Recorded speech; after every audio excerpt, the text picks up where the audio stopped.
амьсгалтай тавтаа морил юун түрүүнд өөртөө хамгийн тухтай байрлалаар суугаад өнөөдрийн бясалгалаа эхлэе. Нуруу цих байх хэрэгтэй. Хоёр гараа өвдгөн дээрээ амраая.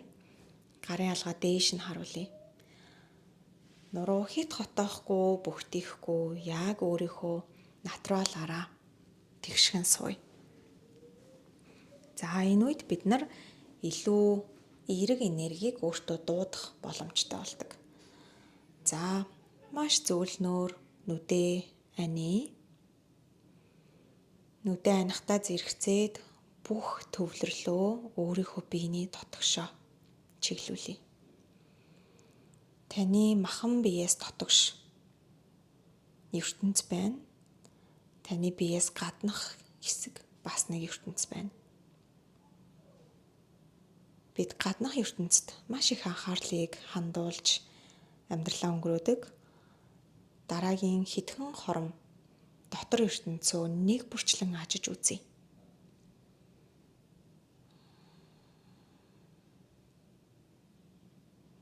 Таны биеийн бүх арьс, үс, таны биеийн гадаргуу, доторх болон гаднах ертөнцийн зааг гэж төсөөлье. Таны арьснаас дотгошоо бүх хэсэг тэр чигтээ ертөнц гайхамшигт бүтээл байгаа. Махан биеэ мэдэрч үзье. Яг одоо таны биед ямар мэдрэмж төрж байна?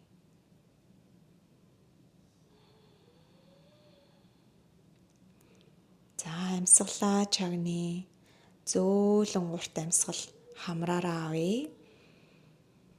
Буцаад амаараа амьсгал гаргая.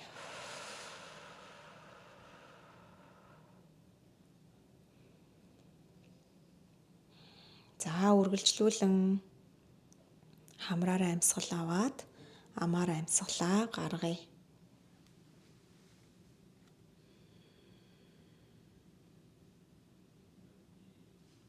Яг энэ цаг мөчид зөвхөн таны амьсгалал хамгийн чухал зүйл байна. Юунд ч яарахаа болий, юунд ч хичээхээ болий, юунд ч санаа зовхоо болий.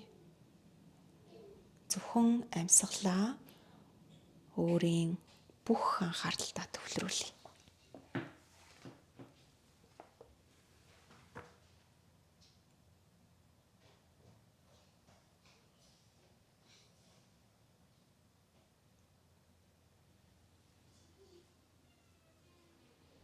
За таны яг цээжний гол зүрхэнд нэгэн гэрэл байна.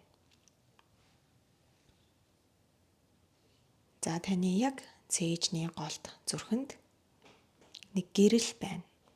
Тэр гэрэл бол таны spirit, soul буюу таны сүнс байна. Таны дотор хүн байна.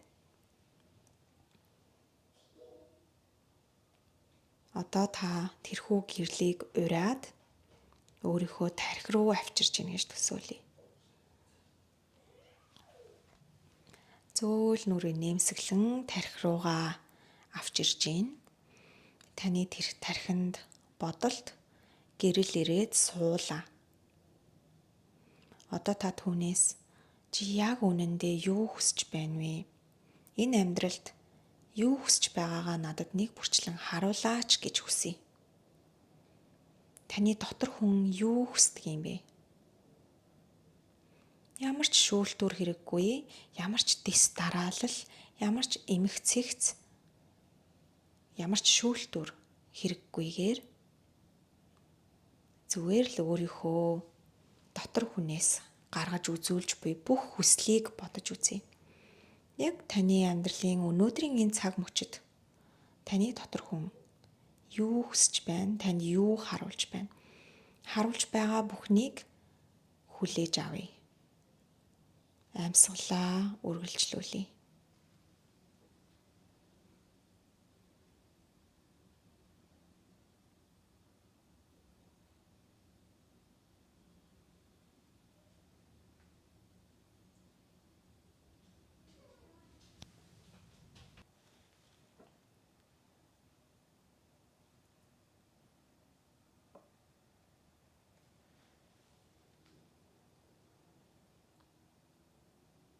Таны хүслийг илүү тодорхой болгохын тулд 9 хүслийн дагуу таныг замчлая.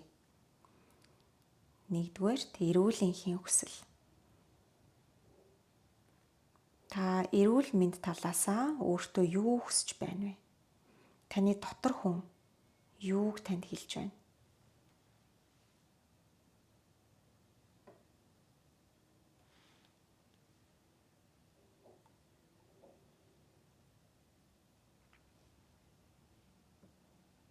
Та махан биедээ эрүүл энхийн хүсэл дээр хүсэж байна уу? Бодол бий юу? Сэтгэл бий юу? Юу ч хүчлэхгүйгээр зөвхөн орж ирж байгаа бодлоо барьж авъя. 2 дахь хүсэл, эдийн хүсэл. Эд зүйлээр та өөртөө юу авахыг хүсэж байна? Энэ зүйл бодогдоход танд айдас орж ирж байна уу? Хайр, баяр орж ирж байна уу? Өөрийгөө ажиглаж үзье.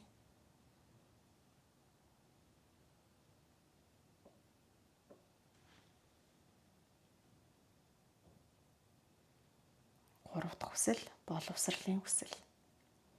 Таны дотор хүн юу сурч мэдхийг хүсэж байна? Юу сурч мэдвэл таны амьдрал илүү аз жаргалтай, илүү сайхан газар болох вэ?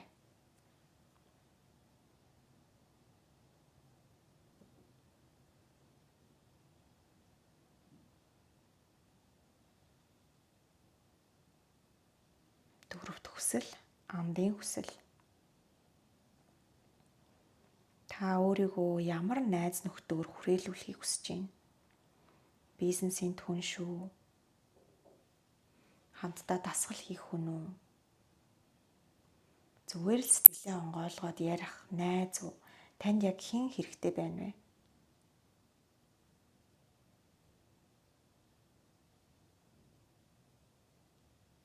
Тавд хүсэл, хайны хүсэл. Та өөртөө ямар хайны ижил байгаасай гэж хүсэж байна? Эсвэл та өөрийнхөө хайны ижилд ямар зүйлийг хүсэж байна вэ?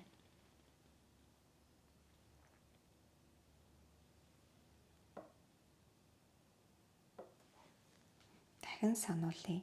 Аль ч хүсэл сайн, муу, зөв, буруу гэж байхгүй. Таны дотор хүн хүсэж байгаа бол тэр таны хүсэл юм. 6 дахь хүсэл, үрийн хүсэл. Та өөрсдөө юу хүсэж байна вэ? Эсвэл та хэдэн хүүхэдтэй болохыг хүсэж байна?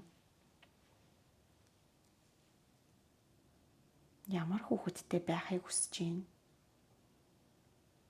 Өөрийнхөө үр хүүхдийг та ямар амьдралаар амьдраасай гэж хүсэж байна?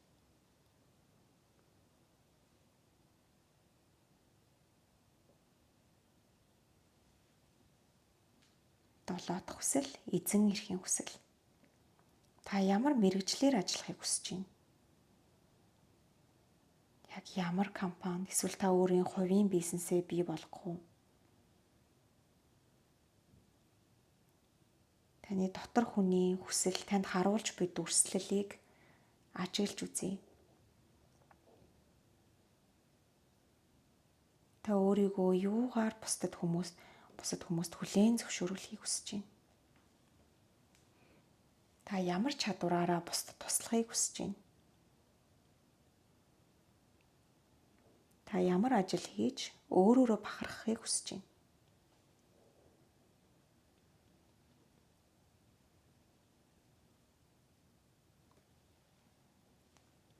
8 дахь хүсэл, энх амгалангийн хүсэл. Хэрвээ танд хүч нь, чадал нь, мөнгө нь, цаг хугацаа нь байдаг бол та нийгэмд яаж туслахыг хүсэж байна? Бяцхан хүүхдүүдэд үү? Байгаль дэлхийд үү? Ан амьтдад үү? Ядуу буураа улс оронд уу? Их орондоо юу? Дэлхийн гариг ертөнцид үү? Та яг ямар тус хүрэхийг хүсэж байна?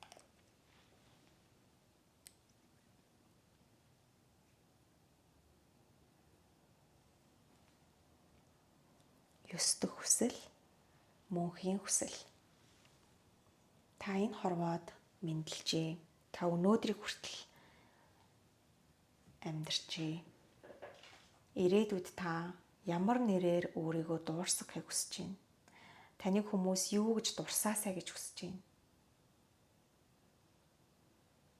Та өөрийн үр удмаа дараагийн 100 жил, 200 жил, 500 жил, 1000 жилд хаа хүрээсэй гэж хүсэж байна? Та энэ хорвоод байсан учраас таны үр удам 500 жилийн дараа, 1000 жилийн дараа, магадгүй 2000, 5000 жилийн дараа хүртэл үргэлжлэх боломжтой юм.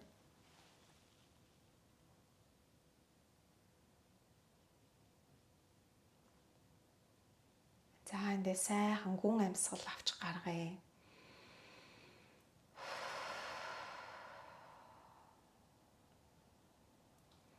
Энэхүү бясалгалыг та хизээч хамаагүй, хідэн ч удаа хамаагүй хийж болно. Бясалгал хийх болгонд хүнд өөр мэдрэмж төрдөг, өөр бодлууд төрдөг. Өнөөдрийн бясалгалын хувьд та хүслээ бодоход хэр эвтэйхэн санагдав? Хэр амархан байв? Хүсэл бодох үед та авч чадах юм шиг санагдав? Та өөрийн мөрөөдлийнхөө мөрөөдөгч нь эзэн нь байж чадав уу? Мөрөөдөлтэй хамт танд биелсэн мэт аз жаргал мэдрэгдв үү? Төсөөлөл мэдрэгдв үү? Яаж хүрэндээ гэдэг айдас төрв үү?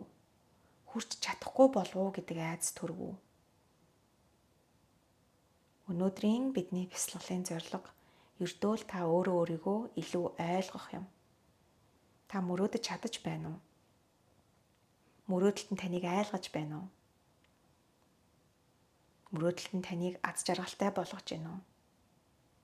Айсан ч, аз жаргалтай байсан ч та түүнийхээ төлөө үйлдэл хийж байна уу? Таны дотор хүн танд хүсч буй зүйлээ үзүүлэхэд таны дандаа мэддэг зүйлс байв уу? Огт мэдэхгүй шинэ зүйлс гарч ирв үү? Бясалгал дууссаны дараа та дэвтэр балаа бариад хүссэн бүх зүйлээ дэвтэртээ заавал буулгаарай. Хэрвээ та хүсч чадахгүй байсан бол өөрт төрсөн мэдрэмжээ буулгаарай. Энэ бол танд хүсч буй эсвэл таны хүсч чадахгүй байгаа сайхан бүхэн тань дээр ирэх зөвхөн эхлэл нь юм шүү. Танд альва сайхан зүйлс ирэхийн тулд та хаалгыг онгойлгож өгөх хэрэгтэй. Гаднаас нь тогшиж буй хаалгыг та онгойлгож өгөөд урих хэрэгтэй. Энэ бүхнийг танаас өөр хэн ч таны амьдралд хийж чадахгүй. Тэгэхээр та бол өөрөө өөрийнхөө амьдралын эзэн нь юм шүү. За, өнөөдрийн бясалгалтай хамт байсанд гялалаа. Та хэсэгхэн суугаад бодлоо зэгцэлж болно. Эсвэл бясалгалаа энд хүрээд өндөрлөж болно. Дараагийн бичлэгээр уулзцгаая. Баяртай.